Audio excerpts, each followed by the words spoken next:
بسم اللہ الرحمن الرحیم۔ پڑوسی کا اکرام کرنا۔ حضرت معاویہ بن حیدر رضی اللہ عنہ فرماتے ہیں کہ میں نے عرض کیا یا رسول اللہ، میرے پڑوسی کا کیا حق ہے؟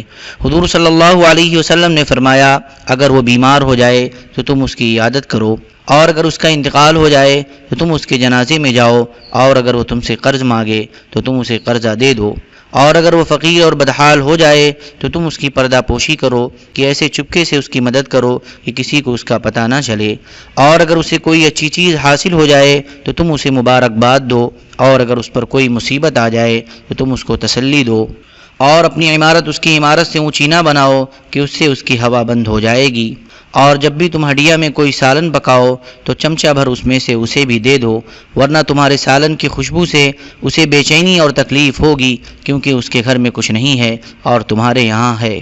بیہقی نے شعب الایمان میں ایسی ہی روایت حضرت معاویہ رضی اللہ عنہ سے نقل کی ہے، اس میں یہ بھی ہے کہ اگر وہ ننگا ہو تو تم اسے پہناؤ۔ حضرت محمد بن عبداللہ بن سلام رضی اللہ عنہ فرماتے ہیں، میں نے حضور صلی اللہ علیہ وسلم کی خدمت میں حاضر ہو کر عرض کیا کہ میرے پڑوسی نے مجھے پریشان کیا ہوا ہے۔ حضور صلی اللہ علیہ وسلم نے فرمایا، صبر کرو۔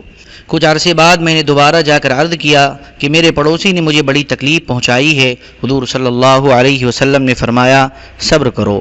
میں نے تیسری مرتبہ عرض کیا، میرے پڑوسی نے تو مجھے تنگ کر دیا ہے۔ حضور صلی اللہ علیہ وسلم نے فرمایا، اپنے گھر کا سارا سامان اٹھا کر گلی میں ڈال دو، اور تمہارے پاس جو آئے اسے یہ بتاتے رہنا کہ میرے پڑوسی نے مجھے بہت پریشان کیا ہوا ہے، اس طرح سب اس پر لعنت بھیجنے لگ جائیں گے۔ پھر آپ صلی اللہ علیہ وسلم نے فرمایا، جو اللہ پر اور آخرت کے دن پر ایمان رکھتا ہے اسے اپنے پڑوسی کا اکرام کرنا چاہیے، اور جو اللہ پر اور آخرت کے دن پر ایمان رکھتا ہے اسے اپنے مہمان کا اکرام کرنا چاہیے۔ جو اللہ پر اور آخرت کے دن پر ایمان رکھتا ہے اسے چاہیے کہ یا تو خیر کی بات کہے یا چپ رہے۔ حضرت عبداللہ بن عمر رضی اللہ عنہما فرماتے ہیں، حضور صلی اللہ علیہ وسلم ایک غزوے میں تشریف لے جانے لگے تو فرمایا، آج ہمارے ساتھ وہ نہ جائے جس نے اپنے پڑوسی کو تکلیف پہنچائی ہو۔ اس پر ایک آدمی نے کہا، میں نے اپنے پڑوسی کی دیوار کے جڑ میں پیشاب کیا ہے۔ حضور صلی اللہ علیہ وسلم نے فرمایا، تم آج ہمارے ساتھ مت جاؤ۔ حضرت مقداد بن اسود رضی اللہ عنہ فرماتے ہیں، حضور صلی اللہ علیہ وسلم نے اپنے صحابہ سے فرمایا، زنا کے بارے میں آپ لوگ کیا کہتے ہیں؟ صحابہ کرام نے عرض کیا، زنا تو حرام ہے، اللہ اور اس کے رسول نے اسے حرام قرار دیا ہے، یہ قیامت تک حرام رہے گا۔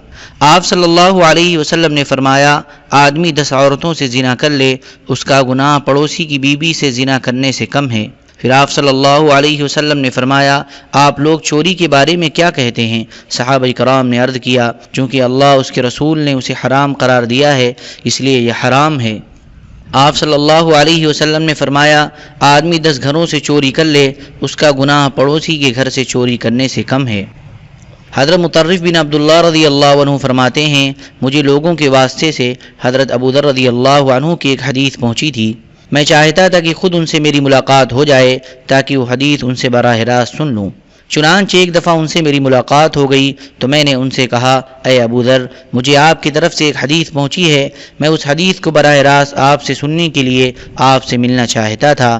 انہوں نے فرمایا، اللہ تیرے باپ کا بھلا کرے، اب تو تمہاری مجھ سے ملاقات ہو گئی ہے، بتاؤ وہ کون سی حدیث ہے؟ میں نے کہا، مجھے یہ حدیث پہنچی ہے کہ حضور صلی اللہ علیہ وسلم نے آپ سے فرمایا تھا کہ اللہ تعالیٰ 3 آدمیوں کو پسند کرتا ہے اور 3 آدمیوں سے بغض رکھتا ہے۔ حضرت ابوذر رضی اللہ عنہ نے کہا، میرے خیال میں بھی یہ بات نہیں آ سکتی کہ میں حضور صلی اللہ علیہ وسلم کی طرف سے جھوٹ بیان کروں۔ میں نے کہا، وہ 3 آدمی کون ہیں جن کو اللہ سبحانہ و تعالیٰ پسند کرتے ہیں؟ انہوں نے کہا، ایک تو وہ آدمی ہے جو اللہ کے راستے میں جم کر ثواب کی امید میں غزوہ کرے اور زوردار جنگ کرے اور آخرکار وہ شہید ہو جائے، اور اس آدمی کا تذکرہ تمہیں اپنے پاس اللہ تعالیٰ کی کتاب میں مل جائے گا۔ پھر انہوں نے یہ آیت تلاوت فرمائی، ان اللہ یحب الذین یقاتلون فی سبیلہ صفا کأنہم بنیان مرصوص۔ ترجمہ، اللہ تعالیٰ تو ان لوگوں کو خاص طور پر پسند کرتا ہے جو اس کے راستے میں اس طرح سے مل کر لڑتے ہیں گویا کہ وہ ایک عمارت ہے جس میں سیسا پلایا گیا ہے۔ میں نے کہا دوسرا کون ہے؟ انہوں نے فرمایا دوسرا وہ آدمی ہے جس کا پڑوسی برا آدمی ہو جو اسے تکلیف پہنچاتا رہتا ہو اور وہ اس کی تکلیفوں پر مسلسل صبر کرتا رہے یہاں تک کہ اللہ تبارک و تعالی اس پڑوسی کی اصلاح فرما کر اسے اور زندگی دے دے یا اسے دنیا سے اٹھا لے۔ آگے اور بھی حدیث ذکر کی ہے۔ حضرت قاسم رحمۃ اللہ علیہ کہتے ہیں حضرت ابو بکر رضی اللہ عنہ اپنے بیٹے حضرت عبد الرحمن رضی اللہ عنہ کے پاس سے گزرے تو اپنے پڑوسی سے جھگڑ رہے تھے۔ حضرت ابو بکر رضی اللہ عنہ نے فرمایا اپنے پڑوسی سے جھگڑا نہ کرو کیونکہ پڑوسی تو یہاں ہی رہے گا اور لڑانے والے باقی لوگ چلے جائیں گے۔ نیک رفیق سفر کا اکرام کرنا۔ حضرت رباح بن ربیع رضی اللہ عنہ فرماتے ہیں ہم ایک غزوے میں حضور صلی اللہ علیہ وسلم کے ساتھ گئے۔ حضور صلی اللہ علیہ وسلم نے ہم میں سے 3 آدمیوں کو ایک اونٹ سواری کے لیے دیا۔ صحرا اور جنگل میں تو ہم میں سے 2 آدمی سوار ہو جاتے اور ایک پیچھے سے اونٹ کو چلاتا اور پہاڑوں میں ہم سبھی اتر جاتے۔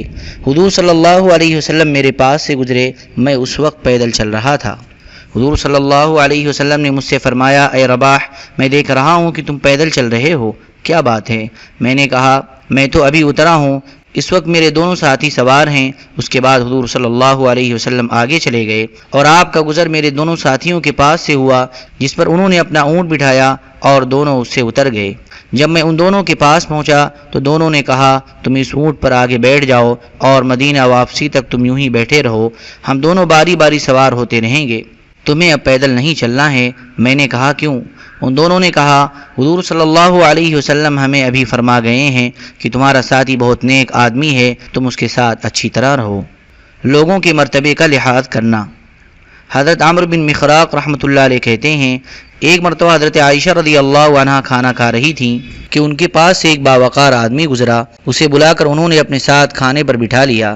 اتنے میں ایک اور آدمی ان کے پاس سے گزرا، اسے بلایا نہیں بلکہ اسے روٹی کا ایک ٹکڑا دے دیا۔ ان سے کسی نے پوچھا کہ دونوں کے ساتھ ایک جیسا معاملہ کیوں نہیں کیا؟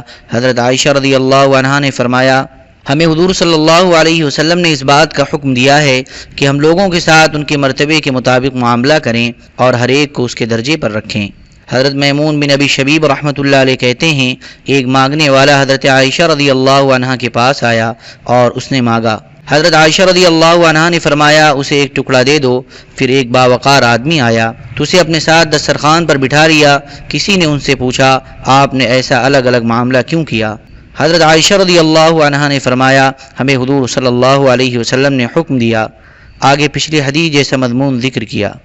ابو نعیم نے اس طرح روایت کیا ہے کہ حضرت عائشہ رضی اللہ عنہا ایک سفر میں تھیں تو انہوں نے قریش کے کچھ لوگوں کے لیے دوپہر کا کھانا تیار کرنے کا حکم دیا۔ جب وہ کھانا تیار ہو گیا تو ایک مالدار باوقار آدمی آیا، آپ نے فرمایا اسے بلا لو، تو اسے بلا لیا گیا تو سواری سے نیچے اترا اور بیٹھ کر کھانا کھایا، پھر وہ چلا گیا۔ اس کے بعد ایک مانگنے والا آیا تو فرمایا اسے روٹی کا ایک ٹکڑا دے دو۔ پھر فرمایا اس مالدار کے ساتھ اکرام کا یہ معاملہ کرنا ہی ہمارے لیے مناسب تھا، اور اس فقیر نے آ کر مانگا تو میں نے اسے اتنا دینے کو کہا جس سے وہ خوش ہو جائے۔ حضور صلی اللہ علیہ وسلم نے ہمیں حکم دیا ہے۔ آگے پچھلی حدیث جیسا مضمون ذکر کیا۔ پہلے ایک قصہ گزر چکا ہے کہ حضرت علی رضی اللہ عنہ نے ایک آدمی کو ایک جوڑا اور 100 دینار دیے۔ کسی نے ان سے پوچھا تو فرمایا میں نے حضور صلی اللہ علیہ وسلم کو یہ فرماتے ہوئے سنا ہے کہ لوگوں کے ساتھ ان کے درجے کے لحاظ سے پیش آؤ۔ اس آدمی کا میرے نزدیک یہی درجہ تھا۔